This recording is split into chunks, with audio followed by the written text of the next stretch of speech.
নমস্কার বন্ধুরা, সবাই কেমন আছো? আমি পাপড়ি কিচেন অ্যান্ড ব্লগ থেকে চলে আসলাম তোমাদের মাঝে একটা করলার রেসিপি নিয়ে। আর করলা বন্ধুরা অনেকেই খেতে চাও না। আজকে আমি নতুন আলু দিয়ে করলা ভাজি করব। আর ভাজি করার জন্য যাতে তিতা কম লাগে সেক্ষেত্রে আমি করলা মাঝখান থেকে ফেরে পুরো বিচি আর আতি কিন্তু একদম ফেলে দিয়েছি। আর এইভাবে যদি করলা কেটে ছোট ছোট করে আতিটা ফেলে দিয়ে ভাজি করা হয় তাহলে কিন্তু বন্ধুরা একটুও তিতা লাগবে না। আর করলায় আছে প্রচুর ওষুধীয় গুণ। যারা ডায়াবেটিসের রোগী তারা প্রতিনিয়ত করলা খেতে পারে, কারণ ডায়াবেটিস যদি যাদের থাকে সকালবেলা খালি পেটে করলার রসও খেয়ে নিতে পারে।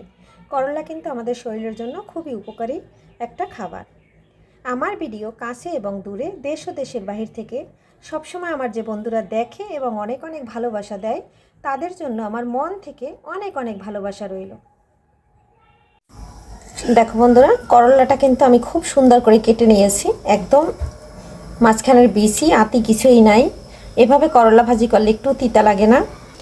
করলার মতো করেই কয়েকটা নতুন আলু কেটে নিয়েছি, একদম দেখো কত সুন্দর দেখা যাচ্ছে।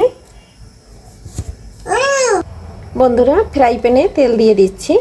তেলটা দেওয়ার পরে আমি প্রথমে কিন্তু আলুটা ভেজে নেব। আলুটা কিন্তু দিয়ে দিয়েছি। এখন আমি আলুর যে লবণটা সেটা দিয়ে দিচ্ছি, পরে একটু হলুদ দিয়ে দেবো, পরিমাণ মতন হলুদ দিয়ে দিচ্ছি। এখন আমি এটা সুন্দর করে নেড়ে চেড়ে একদম ভেজে নেব। আলুটা আগে ভেজে তারপরে কিন্তু আমি করলাটা ভেজে নেব। কারণ হলো এটা নতুন আলু, আর নতুন আলুটায় জাল কম লাগে, আর করলায় একটু জাল বেশি লাগে। আর করলা যেহেতু ভেজে রান্না করা যাবে না, তাহলে তিতা হয়ে যাবে, এর জন্য আমি আলুটা আগে ভেজে নিচ্ছি। দেখো বন্ধুরা, আলুটা কিন্তু আমি একদম সুন্দর করে ভেজে নিয়েছি। এখন আমি এটা তুলে নেব। দেখো বন্ধুরা, এক বাটির মতো পেঁয়াজ কেটে নিয়েছি। আমি এখানে 200 গ্রামের মতো পেঁয়াজ কুচি দিয়েছি। করলা ভাজিতে পেঁয়াজ কুচিটা বেশি দিলে তিতা কম লাগে। ভাজিতে দেখো আমি কাঁচামরিচটা বড় বড় করে মাঝখান থেকে ফালি করে দিয়ে দিয়েছি। এখন আমি পেঁয়াজটা আর কাঁচামরিচটা সুন্দর করে ভেজে নেব। আর এখন কিন্তু আমি পেঁয়াজের ভিতর লবণটা দিয়ে দেব। আলু ভাজার লবণটা আমি দিয়ে দিয়েছি। এখন আমি যে করলার যে লবণটা লাগবে সেটা কিন্তু আমি এখানে দিয়ে দিচ্ছি। করলাটা হালকা ভাজা হইলে তারপরে কিন্তু আমি দিয়ে দেবো পেঁয়াজটা হালকা ভাজা হইলে করলাটা দিয়ে দেবো। আর বন্ধুরা, আজকে আমার বাসায় ছোট একটা বাচ্চা আছে, যদি এর কোনো কথা মনে হয় বা শব্দ শোনা যায় সেটার জন্য বন্ধুরা সরি চেয়ে নিচ্ছি, ক্ষমা মার্জিত হবে, একটু দেখে নেবে।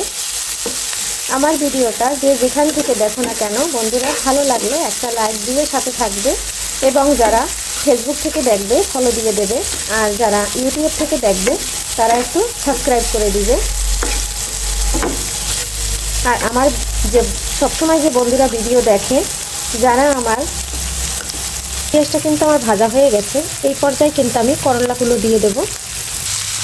করলাটা আমি দিয়ে দিয়েছি। এখন আমি পেঁয়াজের সাথে একটু নেড়ে চেড়ে মিশিয়ে দেব। বন্ধুরা, তোমরা কিন্তু করলা ভাজায় হলুদ ব্যবহার করো না, আমি কিন্তু একটু হলুদ ব্যবহার করি। সামান্য পরিমাণে একটু হলুদ দিয়ে দিচ্ছি। এখন কিন্তু আমি নেড়ে চেড়ে মিশিয়ে দিচ্ছি। আর আমার কিন্তু একটু হলুদ হলুদ কালার থাকলে সব কিছুতে ভালো লাগে বন্ধুরা, তাই কিন্তু আমি করলা ভাজায় হলুদ দিয়ে দিচ্ছি। আর এভাবে আমাদের কাছে খেতে অনেক ভালো লাগে।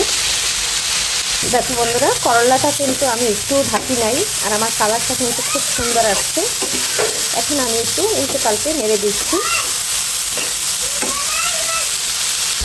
দেখো বন্ধুরা, করলাটা কিন্তু আমার একদম ভাজা হয়ে গেছে, আর পুরোটা কিন্তু একদম সিদ্ধ হয়ে গেছে, আর কালারটা কিন্তু সুন্দর সবুজ কালারেই আছে। আরও কিছুক্ষণ সময় আমি একদম জালটা কমিয়ে ভেজে নেব। দেখো বন্ধুরা, করলাটা কিন্তু আমার 100% সিদ্ধ হয়ে গেছে। এখন আমি এর মধ্যে আলুটা দিয়ে দেব, দিয়ে নেড়ে ছেড়ে নামিয়ে নেব। ভেজে রাখা আলুগুলো দিয়ে দিচ্ছি।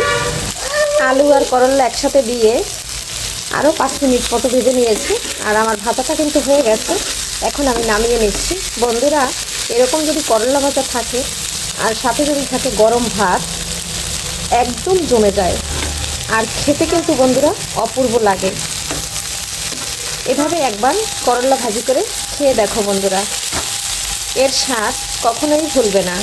একবার খেলে বন্ধুরা আরও বারবার খেতে চাবে।